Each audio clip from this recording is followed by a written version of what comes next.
इसमें कोई दो राय नहीं कि चौधरी ओम प्रकाश चौटाला जैसा प्रशासक हरियाणा में नहीं, हिंदुस्तान में भी कोई नहीं हो सकता, क्योंकि उनकी जो सोच थी, मैं किसी को इसमें कम नहीं आंक रहा, मगर मैं उन्हें ज़्यादा ज़रूर आंक रहा हूँ, क्योंकि उनकी लगाम प्रशासन पे बहुत बढ़िया थी।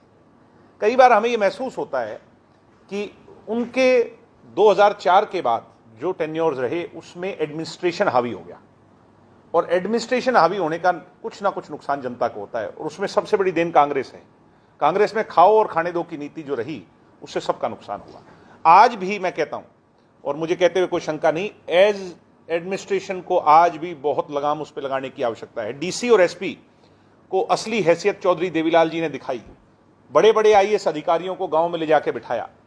आजकल कहीं ना कहीं इन अधिकारियों में फिर वो आ गया कि नहीं, जनता और उसके बीच का जो गैप है उसको फिर दूर करना चाहिए। इनको एहसास होना चाहिए जन प्रतिनिधि और जनता ये प्रमुख है, और अफसरशाही उनकी सेवा के लिए है।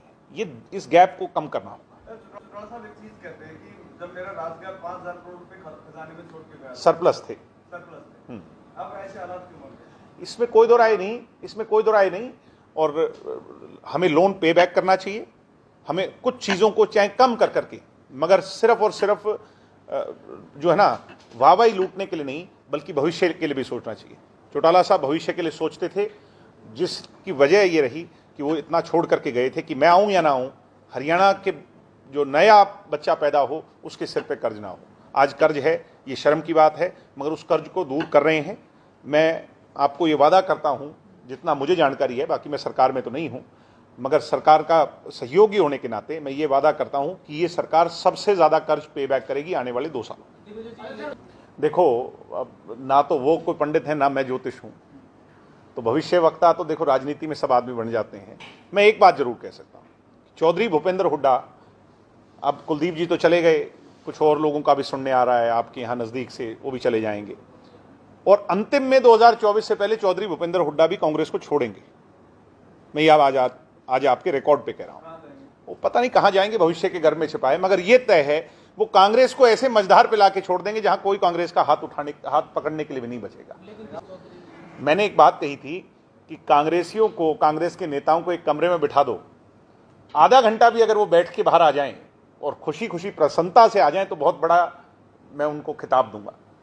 कांग्रेस के अंदर एक्सेप्टेंस नहीं है किसी लीडर की, एक लीडर की, और जब तक पार्टी में एक लीडर नहीं होगा, आज देश में जैसे बड़ी पार्टी बीजेपी है तो अपना लीडर मोदी जी को मानती है, दूसरे किसी को नहीं मानती।